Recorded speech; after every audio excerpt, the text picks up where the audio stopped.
यहां से अब मैं सब साइंटिफिक तौर पर उनको डिबंक कर रहा हूं। सबसे पहला प्रॉब्लम उसका पॉइंट ऑफ ऑब्जर्वेशन होना चाहिए, मतलब पॉइंट ऑफ कैलकुलेशन, ऑब्जर्वेशन नहीं कैलकुलेशन। क्या आप कहां से पॉइंट ले रहे हो? जैसे मिसाल के तौर पर कोई कहता है जो ग्रीनविच मेरिडियन लाइन है ना, हम उस चीज को पॉइंट लेंगे। कोई कहता है हम मक्का को पॉइंट लेंगे। कि जो सूरज और चांद के बीच में जो एंगल है, वो जो एंगल है कितना होना चाहिए? कुछ मॉडल्स कहते हैं कम से कम 6.4 डिग्रीज होना चाहिए, लेकिन कुछ कहते हैं नहीं 10 डिग्री होना चाहिए। अब सोचो कि उनके साइंटिस्ट में इस बारे में इत्तेफाक नहीं है। यानी कि चांद के मसले में नबी सल्लल्लाहु अलैहि वसल्लम ने हम लोगों का तरीकेकार बताया कि इस मामले में वला नहसुबु, हम हिसाब नहीं करते, हम कैलकुलेशन नहीं करते। तो कैलकुलेशन के तौर पर वाज़े उसके खिलाफ हदीस नस मौजूद है। अल्हम्दुलिल्लाह वस्सलातु वस्सलाम अला रसूलिल्लाह वला आलिहि वसहबी अजमईन, अम्मा बाद। हम अभी चांद के ताल्लुक से एक अहम सवाल का जवाब देखेंगे। कुछ मैं एक डिटेल्ड तफसीली तहकीक के साथ आपके सामने रखना चाहता हूं। ये सवाल है जो आज एक ग्रोइंग ओपिनियन है, खास तौर से जैसे ही पढ़ा लिखा तबका एक तरह से बढ़ते जा रहा है, एकेडमिक और साइंटिफिक मिजाज लोगों का बढ़ते जा रहा है। एकेडमिक नहीं बोलना चाहिए, यानी साइंटिसिज्म, यानी जिसको साइंस को ही सब कुछ समझने लगे हैं बाज लोग। तो बाज लोगों ने ये प्रपोजल रखा है, कहा कि भाई ये सब चीजें कैलकुलेशन पे नहीं होनी चाहिए, मतलब कैलकुलेशन पे होनी चाहिए, चांद का परफेक्ट कैलकुलेशन हम बता सकते हैं। सुनिए आप गौर से सवाल को, और आपको कई सारी वीडियोस इंटरनेट पे मिलेगी जहां पे वो लोग कहते हैं कि भाई आज क्या सूरज को देखते हैं हम लोग, सूरज को उगते हुए डूबते हुए देखते हैं हम लोग, बस कैलकुलेशन के साथ बुनियाद पर करते हैं। कैलकुलेशन का चार्ट होता है, जो तकवीम होती है उसकी बुनियाद पर हम नमाजें पढ़ते हैं। तो बोले चांद की क्या जरूरत है देखने की, हमारे पास कैलकुलेशन का सिस्टम है, कैलकुलेशन सिस्टम की बुनियाद पर बस उसी बुनियाद पर रख दो। और आप देखोगे अलग अलग जगहों पर ये मॉडल माना भी गया है। बास जगहों पे, खास तौर से अगर अमेरिका के अंदर देखोगे, कुछ ऑर्गेनाइजेशंस ने इस मॉडल को अपना लिया और वो लोग कह रहे हैं अब हम दुनिया में इसको फैलाने की कोशिश कर रहे हैं, कन्विंस करने की कोशिश कर रहे हैं। इंडिया के अंदर भी बाज लोग इसके कायल हुए हैं। तो मैं 17 पॉइंट्स इसके खिलाफ रखना चाहता हूं, जिसमें आपके सामने प्रूफ आएंगे कि ये मॉडल सिर्फ एक कोई इख्तिलाफी मसला नहीं है, उलमा इकराम के अकवाल है, जहां वो लोग ये कहते हैं ये खुद वाज़े तौर पर बिदअत है। मतलब एक ऐसी चीज है, एक नई चीज है जो लोगों ने इजाद किया है, बल्कि हमारे पास वाज़े हदीस है इसके खिलाफ। चलिए ओपन माइंड से देखते हैं सारी चीजें। सबसे पहले, क्या आपको पता है कैलकुलेशन का कोई एक मेथड नहीं है? कैलकुलेशन के, चांद का कैलकुलेशन जो करना है ना, कि चांद कब निकलने वाला है, कैलकुलेशन से हम बताएंगे। कैलकुलेशन का कोई एक मेथड नहीं है। ये देखिए चंद अलग अलग मेथड्स है, ये आप सबका अलग अलग फॉर्मूला देख सकते हो, सबके फैक्टर्स जो होते हैं, जो फैक्टर्स के बेसिस पर ये मेथड है, सबके अलग अलग मेथड्स है। यानी कि उनके अंदर कोई इजमा नहीं है, इत्तेफाक नहीं है। वो लोग क्या कहते हैं कि कैलकुलेशन से करो सब इख्तिलाफ खत्म हो जाएगा, जबकि वो ये बात को छुपाते हैं कि कैलकुलेशन के खुद अलग अलग मेथड्स है, कोई एक इजमाई यानी बिल इत्तेफाक कंसेंसस कोई एक मेथड के ऊपर नहीं है। ये इस बात के ताल्लुक से सबसे पहली दलील। और ये आप देख रहे हैं अलग अलग कमिटीज जो है, जो अलग अलग मेथड्स को अपनाते हैं, जो अलग अलग सोसाइटीज ने अलग अलग मेथड्स को अपनाया है। तो हम ये देखते हैं कि ये जो अलग अलग मेथड्स है, बल्कि यहां तक का कि आप देखोगे कि अलग अलग वेबसाइट्स जो बताते हैं कि फला दिन एक रमजान है, कैलकुलेशन के हिसाब से अलग अलग मेथड से, क्योंकि वो कैलकुलेट कर रहे होते हैं। कैलकुलेशन यानी कि क्या, ये रूयत के कायल नहीं है, चांद के देखने के कायल नहीं है। वो कहते हैं हम कैलकुलेशन से बताएंगे, हमारे पास जो मेथड्स है, जो फॉर्मूलाज है, उसके तहत हम बताएंगे कि कौन से दिन चांद आने वाला है। अब अलग अलग वेबसाइट्स को आप देखोगे कि वो अलग अलग दिन बता रहे हैं, मतलब कि क्या इख्तिलाफ खत्म कर रहे हैं वो, या और इख्तिलाफ पैदा कर रहे हैं, और वो भी एक ऐसी बुनियाद पर, एक ऐसी चीज से, एक ऐसे तरीके से जिसके बारे में कंडेमनेशन हदीस में मौजूद है। मैं आपको बताऊंगा। दूसरी चीज, ये लोग इस तरह से बताने की कोशिश करते हैं कि आज साइंस एडवांस हो गया है और ये एडवांस मेथड्स की वजह से हम बता पा रहे हैं। हालांकि ये कैलकुलेशन के सिस्टम्स मोहम्मद सल्लल्लाहु अलैहि वसल्लम के जमाने में भी मौजूद थे। आप ये चार्ट देख रहे हो कि ये चार्ट के अंदर जो अलग अलग सिविलाइजेशंस और स्कॉलर्स ने जो चांद का कैलेंडर बनाया था, जो सिस्टम बनाया था, जो प्रेडिक्शन किया था, जो कैलकुलेशन किया था, तो ये कैलकुलेशन कोई नई चीज नहीं है जैसे ये लोग बताने की कोशिश कर रहे हैं। खुद आप इस हदीस से अंदाजा लगाइए। अल्लाह के रसूल सल्लल्लाहु अलैहि वसल्लम ने फरमाया, इन्ना उम्मतुन उम्मियतुन, कि हम एक उम्मी कौम है, हाँ, जो पढ़ी लिखी कौम नहीं है, हम एक उम्मी कौम है। तारीफ के तौर पे नबी सल्लल्लाहु अलैहि वसल्लम ने इस चीज में जिक्र किया, ला नक्तुबु वला नहसुबु, हम लिखते नहीं है ना हिसाब करते हैं, अशहरु हाकदा व हाकदा, महीना इस तरह होता है या इस तरह होता है, यानी 29 दिन का होता है या 30 दिन का होता है। यानी कि चांद के मसले में नबी सल्लल्लाहु अलैहि वसल्लम ने हम लोगों का तरीकेकार बताया कि इस मामले में वला नहसुबु, हम हिसाब नहीं करते, हम कैलकुलेशन नहीं करते। तो कैलकुलेशन के तौर पर वाज़े उसके खिलाफ हदीस नस मौजूद है। और ये हदीस से आपको एक बात पता चल रही है कि उस जमाने में खुद नबी सल्लल्लाहु अलैहि वसल्लम के इल्म में ये बात थी कि हिसाब करते थे या करेंगे या करते हैं लोग। और नबी सल्लल्लाहु अलैहि वसल्लम ने फरमाया ला नक्तुबु वला नहसुबु, यानी चांद के मामले के अंदर नबी सल्लल्लाहु अलैहि वसल्लम ने खुद लिखने और हिसाब करने से, इस चीज के अंदर कैलकुलेशन वाले मेथड में जाने से खुद वाज़े तौर पर मना किया। सही बुखारी की हदीस है 1913। तीसरी दलील, आप इस हदीस पर गौर करिए, सुमु लिरुयतिही वाफ्तिरू लिरुयतिही, कि चांद देखकर रोजा शुरू करो और चांद देखकर रोजा रखना बंद करो। अब आगे पढ़िए, फइन गुब्बी अलैकुम, अगर बादल छाए हुए हो, फअकमिलु इद्दत शाबान 30, तो शाबान 30 दिन पूरे करो। अब यहां पे ये जो अगर बादल छाए हुए हो, अब आप सोच के बताओ, बादल छाए हुए हो, तो बादल छाए हुए हो यानी कि चांद पीछे है या नहीं है? हो भी सकता है, नहीं भी हो सकता है, बादल छाए हुए हैं। और जैसे कि इस हदीस में आता है फइन गुम्मा अलैकुम, बदली छाई हुई है। अगर बदली छाई हुई है, अब्र आलू, जैसे धूल वाला जो माहौल होता है, आपने देखा होगा गल्फ कंट्रीज में जो लोग रहते हैं कि बाज औकात पूरी फिजा ऐसी धूल वाली होती है कि कुछ भी ऊपर क्या दिखाई नहीं देता है। अब बदली छाई हुई या बादल छाए हुए हैं, उसके ऊपर चांद हो सकता है। किसने कहा नहीं हो सकता है? चांद हो सकता है, यानी कि वाज़े तौर पर चांद होने का चांस है। और होने के बावजूद फिर भी रोजा नहीं रखेंगे हम महीने को खत्म नहीं करेंगे, अगले महीने को शुरू नहीं करेंगे जब तक खुद चांद दिख ना जाए। यहां पे एक शरई उसूल भी है, पता है आपको, इसमें एक शरई उसूल भी है। कोई कहे अरे अगर चांद होगा तो भी नहीं करेंगे, क्योंकि हम देखते हैं कि हम गुमान के पीछे नहीं चलते हैं, हम हो सकता है या होगा के पीछे नहीं चलते हैं, हम है के पीछे चलते हैं। इसी वजह से ज़ईफ हदीसों के पीछे नहीं चलते हैं, सही हदीसों के पीछे चलते हैं। इसी वजह से शरई बहुत सारे मसाइल के अंदर ये एक कायदा है, फिक्र का कायदा है। तो ये गुमानों की दुनिया के पीछे हम नहीं चलते हैं, बल्कि यहूद और नसारा का तरीका है, मा लहुम बिही मिन इल्म इल्ला इत्तिबा ज़न, उनके पास इल्म नहीं है, वो गुमानों के पीछे चलते हैं। हम गुमानों के पीछे नहीं चलते हैं, हम यकीन के पीछे चलते हैं। किसी ने देखा, गवाही दी तो मानेंगे, अगर देखा नहीं, गवाही नहीं मिली तो होगा, हो सकता है होगा, हम नहीं मानेंगे, क्योंकि हम देखेंगे तो ही करेंगे। और यही चीज नबी सल्लल्लाहु अलैहि वसल्लम ने सिखाया। अब सवाल क्या है, कोई कैलकुलेशन मेथड पे गया तो इस पे अमल होगा क्या? भाई ये इबादत है, ये चांद देखना इबादत है, नबी सल्लल्लाहु अलैहि वसल्लम का हुक्म है, और अल्लाह के रसूल सल्लल्लाहु अलैहि वसल्लम ने पूरी वाज़ेह तौर पर दुआ सिखाई। अब यहाँ पे क्या मामला है कि अगर कोई कहे कि फिर चांद हम कैलकुलेशन से करेंगे, अब बताओ आपके कैलकुलेशन के अंदर बादल छाए हुए है, बदली छाई हुई है, कैलकुलेशन के हिसाब से हो सकता है रियल भी हो सकता है रियल भी हो।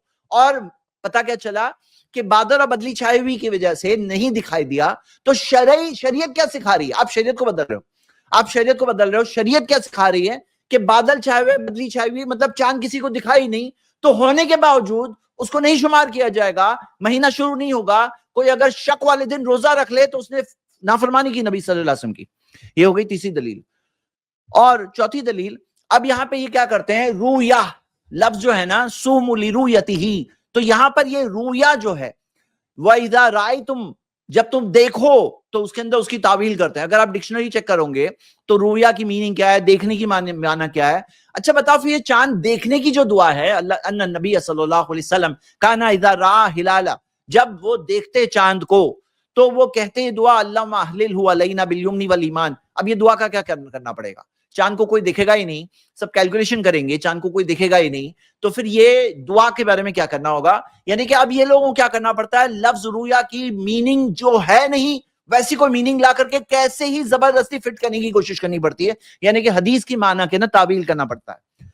नंबर 5, कितनी बार ऐसा होता है, और ये देखिए आपके सामने पूरी लिस्ट है, कितनी बार ऐसा होता है कि ये चांद का कैलकुलेशन, ये लोग जो बताते हैं कि कैलकुलेशन के हिसाब से चांद फलां तारीख को होना है, और वो तारीख जो उनके कैलकुलेशन के हिसाब से वो लोग रमजान शुरू कर देते हैं, रोजा शुरू कर देते हैं या ईद मना लेते हैं, दुनिया में कहीं भी चांद नहीं दिखा है। ये मैंने आपके सामने स्क्रीन पर 3 मिसालें ऐसी रखी है कि कैलकुलेशन के हिसाब से हो गया था, उनके कैलकुलेशन के हिसाब से चांद हो गया था, लेकिन दुनिया में किसी भी इंसान को चांद दिखाई नहीं। अब बताओ अगर चांद सचमुच हुआ था, कोई एक इंसान, खास तौर से लोग देख रहे हैं, मतलब खास तौर से लोग ऑब्जर्व कर रहे हैं, कोई किसी एक को तो दिखा होता। ऐसे कैसे हो गया कि दुनिया में किसी को भी नहीं दिखा और तुम्हारे कैलकुलेशन के हिसाब से था, और दुनिया के सारे लोग सब के सब किसी को भी दिखाई नहीं दिया? ऐसे कैसे? इसकी ऑपोजिट चीज भी हुई है, ऐसी भी मिसालें मौजूद है जो अभी जिक्र हो रहा था थोड़ी देर पहले, कि दुनिया के अंदर चांद दिखा और कैलकुलेशन के हिसाब से नहीं होना था। मतलब कैलकुलेशन के हिसाब से चांद को नहीं होना था, लेकिन रियल तौर पर दुनिया में चांद दिखा। इसकी मिसाल यहाँ पे मक्का की है, जो मक्का के अंदर खास तौर से जो मक्का में चांद दिखा गया था और लोगों ने इसके बारे में कहा कि भाई कैलकुलेशन के हिसाब से तो चांद नहीं होना था। अब उनकी कैलकुलेशन की असलियत मैं आपके सामने रखने वाला हूं, खुद प्रूफ के साथ रखने वाला हूं, लेकिन उससे पहले जो वो लोग कहते हैं ना ये ब्लफ है, ब्लफ। अब बताओ, जो लोग कहते हैं हमने चांद देखा, सच्चे लोग, अमानतदार, मतलब प्रूफ वाली बात, सब झूठे, सब झूठे। जिन्होंने कहा देखा कि चांद दुनिया में देखा और कैलकुलेशन के हिसाब से नहीं होना था, दुनिया में देखा, अब वो जो देखने का दावा कर रहे हैं वो लोग सब झूठे हैं। फिर तो क्या मामला है, यानी क्या वो सब झूठे और आपका मेथड सही है? चलिए हम मेथड पे आते हैं। मेथड के अंदर सबसे पहला प्रॉब्लम, यहां से अब मैं सब साइंटिफिक तौर पर उनको डिबंक कर रहा हूं। सबसे पहला प्रॉब्लम उसका पॉइंट ऑफ ऑब्जर्वेशन होना चाहिए, मतलब पॉइंट ऑफ कैलकुलेशन, ऑब्जर्वेशन नहीं कैलकुलेशन। क्या आप कहां से पॉइंट ले रहे हो? जैसे मिसाल के तौर पर कोई कहता है जो ग्रीनविच मेरिडियन लाइन है ना, हम उस चीज को पॉइंट लेंगे। कोई कहता है हम मक्का को पॉइंट लेंगे, कोई कहता है नहीं हम कायरो वगैरह, और फिर टर्की का अलग, कुछ अलग अलग चीज है ऑब्जर्वेशन का। तो यहां पर मामला क्या है, कैलकुलेशन वेरी करता है location to location. Point of calculation क्या है, पहला सवाल, इसमें इख्तिलाफ हो जाता है। अगली चीज, जो एंगुलर सेपरेशन है, एलोंगेशन है, क्या मतलब कि जो सूरज और चांद के बीच में जो एंगल है, वो जो एंगल है कितना होना चाहिए? कुछ मॉडल्स कहते हैं कम से कम 6.4 डिग्रीज होना चाहिए, लेकिन कुछ कहते हैं नहीं 10 डिग्री होना चाहिए। अब सोचो कि उनके साइंटिस्ट में ये इस बारे में इत्तेफाक नहीं है कि कितनी डिग्रीज में चांद दिखाई देगा। तो वो लोग कहते हैं एंगुलर सेपरेशन जो है, ये एलोंगेशन जो होना चाहिए, कितने डिग्रीज होना चाहिए? कोई कहता है 6.4 डिग्रीज होना चाहिए, कोई कहता है 10 डिग्रीज। यानी उनमें इत्तेफाक नहीं है, यानी उनमें इस चीज में कंसेंसस नहीं है, उनमें कोई यकीन नहीं है इस चीज में, जो वो लोग ब्लफ करते हैं जिस तरह से कि साइंटिफिक तौर पर। यहां पर आपको मैं इसकी असलियत बताना चाहता हूं। पॉइंट नंबर 9, जो ऑल्टीट्यूड है, जो कितनी हाइट पे चांद होना चाहिए, यानी कि होराइजन जो होता है उससे कितना ऊपर होना चाहिए चांद। तो कहते हैं कि 5 डिग्रीज ऊपर होना चाहिए ताकि विजिबिलिटी दिखाई तो दे, 5 डिग्रीज ऊपर होना चाहिए। तो इसके अंदर भी इख्तिलाफ है।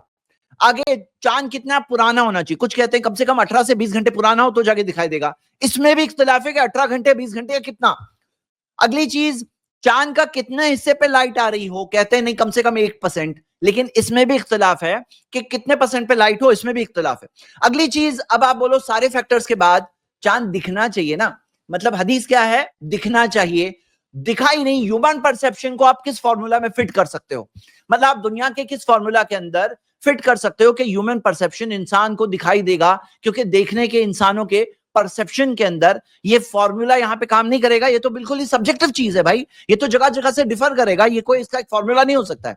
नंबर 13, ज्योग्राफिकल डिफरेंसेस, कि जैसे मिसाल के तौर पर एक एरिया सऊदी अरेबिया में देखना, वहां का जो ऑब्जर्वेशन है वो यूएसए और इंडोनेशिया में वर्क करेगा, जरूरी नहीं है। पॉइंट नंबर 14, बहुत इंपॉर्टेंट पॉइंट, जो ये लोग कहते हैं कैलकुलेशन ये बता रहा है, कि आपको ये पता है यहां पर ये सब्जेक्टिव क्यों है? मैं जब चीजें देखता हूं ना, तो मुझे बल्कि ईमान बढ़ने वाली हमेशा कुछ ना कुछ निशानियां, वाज़ेह निशानियां मिलती है। नबी सल्लल्लाहु अलैहि वसल्लम ने जैसे कि पेशन गोई कर दी है, 1400 साल पहले से हमें तरीका बता दिया। क्या बता दिया? कि इस चीज के अंदर, चांद के कैलकुलेशन के अंदर हम नहीं कैलकुलेशन करते। अब कैलकुलेशन करने वाले उस रास्ते पर चले और ब्लफ करते हैं, बेवकूफ बनाते हैं लोगों को। फैक्ट क्या है मालूम है भाई? आपका फॉर्मूला अपनी जगह पर है, सारी चीजें अगर सॉल्व भी हो जाती तो भी यहां पे प्रॉब्लम क्या है आपको पता है? कि यहां पर ये जो आसमान में आपको चांद को देखना है, ये कोई फॉर्मूला में क्यों फिट नहीं हो सकता? क्योंकि आसमान की हालात जो होते हैं उस वक्त पर डिफर करते हैं। जब रात में सूरज डूबने के बाद जो ट्वाइलाइट का वक्त होता है, यानी कि जिसके अंदर सूरज की रोशनी पूरी तरह से खत्म नहीं हुई होती है, वो वक्त पर जब चांद देखना है तो कितनी आसमान में रोशनी फिर भी बाकी होगी, ये चेंज होता है। जैसे पॉल्यूशन जहां ज्यादा है, तो कहते हैं पॉल्यूशन ज्यादा होने की वजह से, जो धुआं वगैरह सब ज्यादा होने की वजह से, वहां पे सूरज की रोशनी स्प्रेड होकर आसमान सूरज डूबने के बाद भी ज्यादा देर तक थोड़ा सा ब्राइट रहता है। क्यों रहता है? इसका ऑब्जर्वेशन है कि जो अर्बन एरियाज है जहां पे पॉल्यूशन वगैरह होता है, वहां पे आसमान ज्यादा देर तक ब्राइट रहता है, वो ब्राइटनेस की वजह से चांद के दिखने के चांस कम हो जाते हैं। हाँ, तो यहां पे ये कहना कि दिख जाएगा, तो ये जो आसमान की कंडीशन आप प्रेडिक्ट नहीं कर सकते कि कैसी रहेगी, उसके कई सारे फैक्टर्स हैं। यहां पे आप ये भी देखिए, ये वाला देखिए, कि अगर मान लीजिए नंबर 15, कि अगर चांद जो है सूरज और होराइजन के ताल्लुक से, जो उसकी एग्जैक्ट में जो लिमिट है, इसे डैंजन लिमिट कहते हैं, जो डैंजन लिमिट है 7 डिग्रीज, इसके ताल्लुक से भी इख्तिलाफ है, क्योंकि कितना अगर ऊपर होगा तो विजिबिलिटी ज्यादा होगी, यानी देखने के चांसेस ज्यादा होंगे। सूरज के डूबने के ज्यादा करीब अगर वो है, तो ये कई सारी चीजें हैं, यानी कि इसकी वजह से चांद की विजिबिलिटी में डिफरेंस आता है। अच्छा, अभी जो ट्वाइलाइट का है, जो डिफरेंस जो पैदा होता है सीजन के हिसाब से भी होता है, कि विंटर के अंदर जो ट्वाइलाइट है, ये जो वक्त होता है सूरज डूबने के बाद, रोशनी खत्म होने से पहले, जो शफक खत्म होने से पहले ये जो वक्त होता है, तो ये विंटर के अंदर छोटा होता है और समर के अंदर लंबा होता है। हाँ, नॉर्दर्न हायर लैटिट्यूड्स में जाएंगे, ऊपर की तरफ जाएंगे, तो फिर क्या होता है, ज्यादा देर तक रहता है, और नीचे के एल्टीट्यूड्स में आएंगे तो कम वक्त तक रहता है। तो हम देखते हैं कि ये ड्यूरेशन जो है चेंज होता है। तो एक और चीज, और नंबर 17 पॉइंट, बहुत इंपॉर्टेंट पॉइंट, जो वो लोग ये कहते हैं हमारे पास कैलकुलेशंस है, जो एफेमेरिस जो कैलकुलेशंस होते हैं कि चांद इतने बजे आएगा, सूरज इस तरह से डूबेगा, और चांद जो है, चांद की मूवमेंट के ताल्लुक से जो एफेमेरिस कैलकुलेशंस है, तो खास तौर से चांद के मूवमेंट के ताल्लुक से एफेमेरिस कैलकुलेशन के अंदर एक्यूरेसी में प्रॉब्लम्स है। मैं आपको एक मिसाल बताऊं, जैसे मिसाल के तौर पर आप जीपीएस नेविगेशन से जा रहे हो, अब जा रहे हो तो क्या होता है कि कई बार कोई एक रास्ता जीपीएस में दिया है कि राइट जाओ, वो रास्ता बंद है, अब उसमें अपडेट नहीं हुआ है कि नहीं ये रास्ता बंद है, और कहीं पे दिया होता है जो मिसाल के तौर पर ये रास्ता 50-100 मीटर के बाद है, लेकिन वो 150 के बाद निकलता है, कभी ऐसा होता है। तो जीपीएस कैलकुलेशन के अंदर चेंजेस क्यों आते हैं, कि भाई उसके अंदर जो डिटेल्स अपडेट हो रही है, जरूरी नहीं हमेशा अपडेटेड हो। तो यहाँ पे क्या बात है कि जो एफेमेरिस एक्यूरेसी है, इसके अंदर कई सारे फैक्टर्स है जो उसको चेंज करते हैं। और इसकी मिसाल अगर आपको देखना है तो ये देखिए कि नासा की जो JPL DE सीरीज है, उसके अंदर कई बार मल्टीपल रिविजन हुए। ये लोग क्या कहने की कोशिश करते हैं, बोलते हैं आज का जमाना एडवांस जमाना है, बोले अभी तो चेंज हो नहीं सकता। आप देखिए 2019 की स्टडी के अंदर आया कि लूनार पोजीशंस को जो उन्होंने प्रेडिक्ट किया था, उसके अंदर मिस्टेक्स मिली, साइंटिफिकली साबित बात है। और उसके बाद वो लोगों ने कहा एफएमआरएस जो है उसको और एक्यूरेट अपडेट करने की जरूरत है।